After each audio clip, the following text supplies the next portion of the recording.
Today, for elements of art, we'll be looking at space. What is space? Well, in three-dimensional artwork, it is the actual mass of the object and the scale of its subject. In two-dimensional artwork, it is the illusion of depth on a flat surface. When we're working with space in 3 dimensions, the forms of the sculpture create the actual mass and volume of the artwork. Scale can be used to establish ratios between different subjects within a work, or to invoke the viewer the idea that the artwork represents a larger area or smaller area than what is actually created, such as with a model railroad, for example. When you're working with space in 2 dimensions, it is an illusion. And that illusion is usually created through different methods by the artist. These methods include overlapping objects, like the trees overlapping all of the other image pieces in Landscape by Camille Pissarro. Sometimes also they will place objects higher or lower on the picture plane. The trees in the top of this page look like they're far away along the horizon, whereas the trunks of the trees coming out of the grass on the bottom of the page looks like they're much closer to the viewer in this image.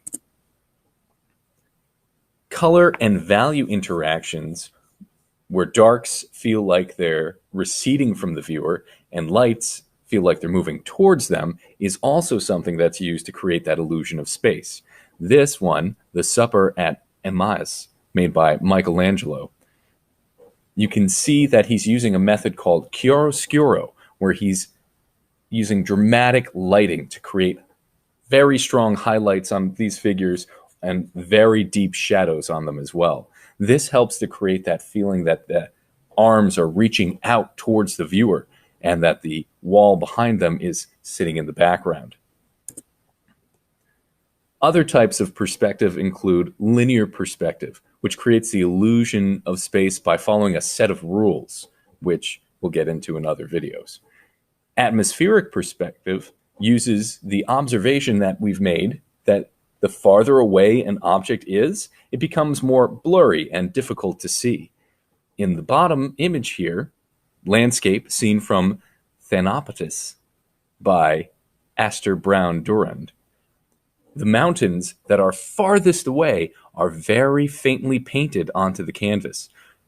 The elements get more and more detailed as they come closer, and it gives that appearance that there is indeed air or atmosphere between the viewer and those objects as they're getting farther away. If you like this video, please hit the like button below. You can also subscribe to SterbART to be notified of the latest video uploads and to help support the channel. Keep learning, creating, and inspiring.